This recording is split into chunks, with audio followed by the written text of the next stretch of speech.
오늘 하나님께서 주시는 말씀입니다. 누가복음 2장 11절부터 14절까지입니다.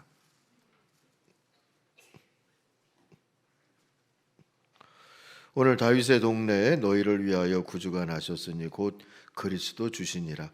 너희가 가서 강보에 쌓여 구유에 누워 있는 아기를 보리니 이것이 너희에게 표적이니라 하더니 호련히 수많은 천군이 그 천사와 함께 하나님을 찬송하여 이르되 지극히 높은 곳에서는 하나님께 영광이요 땅에서는 하나님이 기뻐하신 사람들 중에 평화로다 하니라. 아멘. 이 칸타타 때문에 설교를 좀 줄여야 되겠다 생각을 했는데 벌써 칸타타 시작하면 딱 좋을 시간이 돼버린 것 같아서 설교를 얼마나 해야 되나 지금 고민이 되는데요. 어찌됐든 그래도 복음은 나누어야 되겠다 싶습니다. 며칠 전에 오랜만에 우리 코로나 때문에 잘 못하다가 교육자들 전임 또 교육 파트 같이 모여서 함께 식사하고 간단한 선물 나누기도 했어요.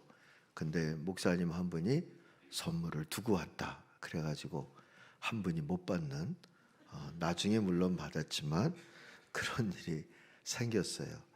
생각을 했습니다. 우리가 이 성탄절에 혹 잊고 사는 건 없을까? 우리들이 성탄절에 잊어버리지 말아야 될 것을 잊지는 않았을까? 뭘 잊지 말아야 될까요? 오늘 주신 말씀에서 우리가 깨닫게 됩니다. 성육신의 복음입니다.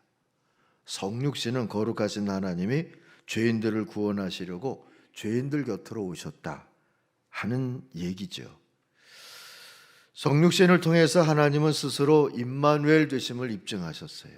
이 임마누엘의 뜻은 자기 백성과 함께 하시는 하나님이라는 뜻이죠. 우리가 믿는 하나님은 우리에게 오시는 하나님이세요. 세상의 모든 종교들은 다 사람들이 신을 어떻게 찾아갈까 이걸 알려주겠다는 얘기들을 하는데 우리 기독교는 하나님이 사람의 아들로 오셨다 하는 것을 복음으로 전하고 있습니다. 그러므로 성육신은 기독교의 본질이고 복음의 핵심이고 우리 신앙의 차별성입니다. 오늘 본문 말씀 12절에 보니까 이 성육신의 표징이 바로 한 갓난아기가 포대기에 쌓여서 구유에 누워 있는 것이다 이렇게 알려주죠. 이것이 너희가 볼 수 있는 성육신, 성탄절 복음의 표징이다 그럽니다. 이것을 잘 설명해 주는 말씀이 빌립보서 2장 7절 8절이죠. 오히려 자기를 비워서 종의 모습을 취하시고 사람과 같이 되셨습니다. 그는 사람의 모양으로 나타나셔서 자기를 낮추시고 죽기까지 복종하셨으니 그 십자가에 죽기까지 하셨습니다 했어요. 두 단어가 중요하죠. 성육신의 핵심 정신을 나타내는 단어들입니다. 비우심과 낮아지심이에요. 주중에 피택자들 견학이 있었는데 동행하신 장로님이 한 동화가 생각났다고 하셔서 저도 그것을 기억을 했어요. 성육신의 정신을 잘 드러내주는 동화일 듯합니다. 오스카 와일드가 지은 행복한 왕자예요. 하나님의 명으로 어느 날 천사가 세상에서 가장 소중한 것 두 가지를 갖고 왔는데 하나는 나부러 된 심장이고 하나는 죽은 제비였어요. 왜 이걸 갖고 왔느냐 했더니 이제 얘기를 하는데 행복한 왕자라는 이름의 동상이 서 있는데 때를 놓친 제비가 그 밑에서 쉬다가 물방울이 떨어져서 뭐지 하고 보니까 이 왕자가 눈에서 눈물을 흘리더랍니다. 한 군데 가만히 서서 보니까 가난한 사람들이 살아가는 모습이 참 안쓰럽다 해서 눈물을 흘리는 거예요. 그래서 이 제비한테 부탁을 하죠. 자기 칼집에 있는 보석 루비를 떼다가 아픈 아들을 눕혀놓고 바느질로 생계를 꾸리는 한 엄마에게 갖다 주어라. 그래서 거기 갖다 주어요. 그리고 양쪽 눈이 사파이어가 박혀 있었는데 하나는 난 왜 안 되지 그러는 극작가에게 갖다 주고 또 하나는 성냥을 팔다가 성냥을 물에 떨어뜨려서 아빠에게 혼나면 어떡하지 걱정하는 이 성냥 파는 소녀에게 갖다 주게 합니다. 눈이 없어졌잖아요. 이제 따뜻한 나라로 갈 수 있는 시간이 얼마 안 남았는데 이 왕자가 마지막 부탁을 하죠. 내 몸에 있는 이 금박을 가난한 아이들에게 좀 떼어다 주면 좋겠다.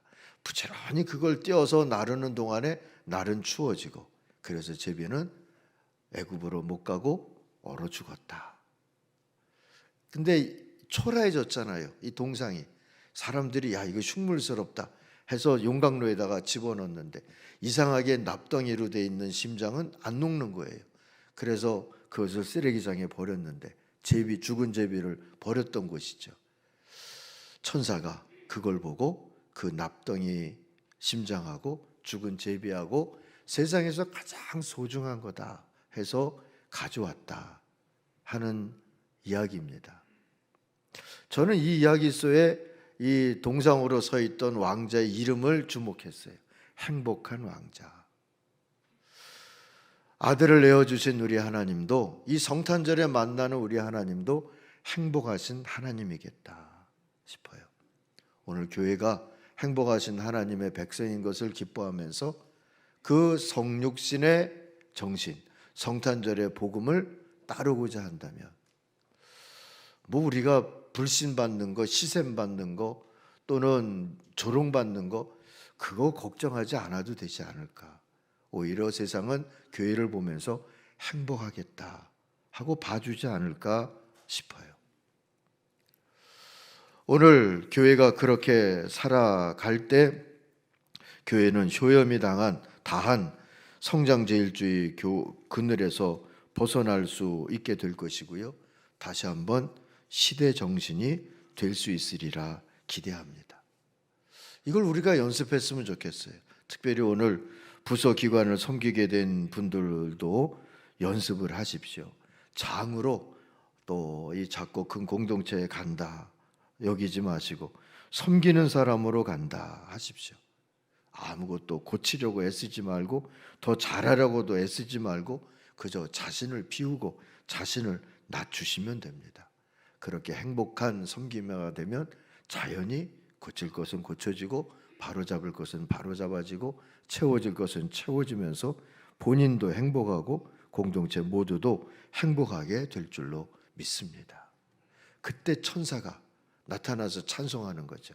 지극히 높은 곳에서는 하나님께 영광이고 땅에서는 택함 받은 사람들 중에 평화다 하고 말이에요. 그때 하나님이 영광을 받으시고 공동체에는, 세상에는 평화가 임할 줄 믿습니다. 오늘 이 14절은 크리스마스 캐롤의 원형이에요. 중요한 단어가 여기도 두 개가 있죠. 영광, 평화. 세상에서는 높아지면 영광이라고 그래요.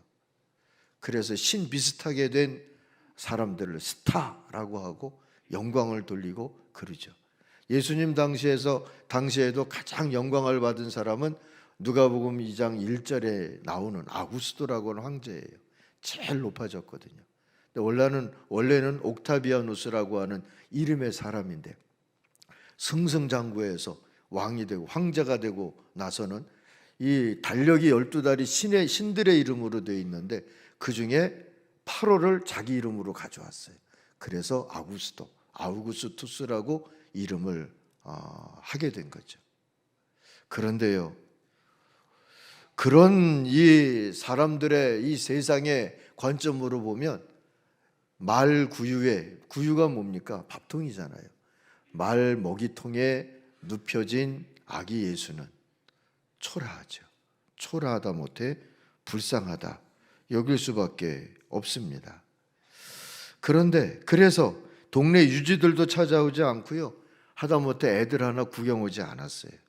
사람들은 신이 된 인간에게 영광을 돌리지 인간이 되었다는 신은 흠모하지 않으니까요. 그러나 천사들이 어땠습니까? 인간이 된 신에게 영광을 돌리고 있잖아요. 우리가 이 부분에서 좀 충격을 먹을 필요가 있어요. 성탄절의 영광은 세속적인 영광을 부정하고 있기 때문입니다. 성탄절 앞뒤로는 한 사흘씩은 뭐 뉴스나 기사나 이런 거 좀 안 보시면 좋겠어요. 다 이 세상에서 세상 영광, 부귀 다투는 얘기들 뿐이기 때문에 우리들도 모르는 사이에 우리들의 바벨탑 쌓느라고 정신없었던 자화상들이 거기 있다 보니까 우리가 성탄절의 복음의 핵심에 가까이 다가가기가 어려운 것 같아요. 사랑하는 성도 여러분, 성탄절에 교회만이라도 바벨탑의 영광 얘기는 좀 그만하고 슈퍼스타, 슈퍼 성공, 슈퍼 인물에게 영광 돌리는 것도 좀 멈추고 인간으로, 그것도 아기로 오신 하나님의 아들에게 주목할 수 있기를 바랍니다. 오직 그분께만 찬송과 영광을 돌리십시다. 그때 우리에게 임하는 하나님의 선물이 바로 평화인 것이지요. 예수님이 탄생할 당시에 로마는 평화의 노래를 부르면서 살았어요. 우리가 흔히 팍스 로마나라고 노래하죠. 로마의 평화라는 뜻입니다. 아구스도의 통치 아래 권력 다툼이 멈췄어요. 제국은 확장이 됐어요. 물자는 풍성했고 문화는 발전했고 로마의 도시들은 번영하고 있었어요. 그러나 이 로마의 평화는 로마 시민들만의 평화였어요. 유대를 비롯한 식민지 백성들은 힘들었어요. 로마의 평화를 위해 그들의 폭압, 억압, 수탈에 신음할 수밖에 없었어요. 그래서 지금도 권력과 기득권만을 위한 평화를 말할 때 로마의 평화라는 이야기를 하죠. 그런데 천사들이 노래하던 평화는 마구간에 누워있는 아기를 보고 웃을 수 있는 평화였어요. 아무도 억압하지 않고 누구의 것을 뺏지도 않고 위협하지도 않고 누구와도 경쟁하지 않는 평화. 그래서 누구에게나 열려있는 평화였습니다. 만약 아기 예수가 왕궁의 아기였다면 목자들은 찾아올 수 없었을 거예요. 기뻐할 일도 없었을 거예요. 누구에게나 열려진 평화, 이것이 성탄절의 평화인 겁니다. 그러므로 팍스 로마나하고 성탄절의 평화는 길이 같을 수가 없어요. 서로에게 빌붙을 생각이 1도 없는 관계인 것이죠. 성육신으로 오신 구주 예수가 이 팍스 로마나의 시대에 누울 자리가 없었던 것과 같이 말입니다. 이 평화가 참 기이하지 않습니까? 혼자 가지려고 하면 결코 가질 수 없는 게 평화예요. 하나님이 독생자까지 내어주시고도 행복하셨듯이 우리도 내어주고 베풀고 나누면서 행복할 수 있는 게 평화죠. 이번에 마포복지재단에서 우리 옆집에 사무실이 있는데요. 이 마포구에서 효도밥상 뭐 이런 걸 한대요. 뭐 구비, 시비 다 끌어서 75세 이상 되는 마포구의 어르신들에겐 하루에 한 끼는 그냥 드실 수 있도록 하자 하는 그런 비전을 가진 것 같아요. 이제 시범으로 한 2동에서 한다는데 이 모금도 좀 필요하다고 그래요. 그래서 좋은 일이다. 그래서 지난주 우리 당회에서 우리 선교기금 모아진 것들 중에서 기부를 하기로 했어요. 그게 평화니까요. 평화의 한자 뜻 아시죠? 공평하다는 평자에 화자는 벼이자의 입구자잖아요. 밥이 입으로 공평하게 들어가는 게 평화예요. 평화를 위해서 일한다니 우리 교회도 함께 해야지 하는 마음으로 참여했어요. 그러면서 생각났어요. 옛날에 우리들이 쌀 모으기도 쌀 나누기도 성탄절에 했고 성탄절 헌금을 일반 재정에 넣지 않고 다 나누는 데 쓰자 이럴 때도 있었는데 우리 건축하다 보니까 몇 년 잊어버렸다. 이제 내년부터는 다시 시작해야 되겠다 하는 얘기도 했습니다. 배너 붙어 있는 거 보셨죠? 성탄절 배너 붙어 있는 거 우리 염리동에서 6년 전에 시작한 거예요. 중간에 한 2회 정도는 못하기도 했는데 올해 마포구뿐만 아니라 여러 군데에서 이것을 했더라고요. 자부심을 가지세요. 염리동에서 시작했어요. 그거 할 때 교회 이 공동체 크기에 따라서 부담하는 비용은 다르지만 이 배너에 교회 이름 넣는 숫자는 똑같이 하기로 했어요. 그걸 이번에도 그대로 지키는데 첫 해니까 이게 잘 안 모아져서 염려동에서 근 4분의 1가량을 비용을 부담을 한 꼴이 됐다 한 얘기 들었어요. 그래도 감사하죠. 그래도요 올라오면서 세상의 소금 염산교회는 몇 장이 붙었지 제가 그걸 보고 있더라고요. 그 안에 중요한 것은 구주 예수 오셨는데 구주 예수는 안 보이고 세상의 소금 염산교회 몇 장인지를 쉬면서 이게 아직 성탄의 복음으로 사는데 아직도 멀었구나, 이런 생각이 들었습니다. 사랑하는 성도 여러분, 평화의 복음에, 성탄절의 복음에, 성육실의 복음에 다가가면서 살아가십시다. 우리 교회력은 대림절과 성탄절로 시작을 해요. 거기서 시작하는 게 맞잖아요. 하늘에는 영광, 땅에는 평화가 이루어질 주님의 복음에서 시작해야 우리가 성탄절의 복음 같은 교회가 되어지고 성육신의 정신을 시대 정신으로 말할 수 있는 그런 교회가 되어질 때 선교의 문은 새롭게 열리고 하나님의 복음은 세상에 전해지게 될 줄로 믿습니다. 그럴 때 하나님이 행복하시고 우리도 행복한 하나님의 행복한 교회, 행복한 백성들이 될 줄로 믿습니다. 그런 희망을 가지고 이 성탄절 이후를 살아가시는 하나님의 사람들 되기를 주의 이름으로 축원합니다. 기도하십시다. 하나님 아버지, 감사합니다. 하나님의 은혜로 우리들이 오늘도 성탄절의 백성이 되었습니다. 성육신하신 주님을 이제 찬송 중에 모시기를 원합니다. 영으로 임재하여 주셔서 우리 아를 다시 한번 복음의 사람들로 거듭나 살도록 축복해 주시옵소서. 모든 걸 하나님의 은혜에 감사드리고 예수님 이름으로 기도하옵나이다. 아멘.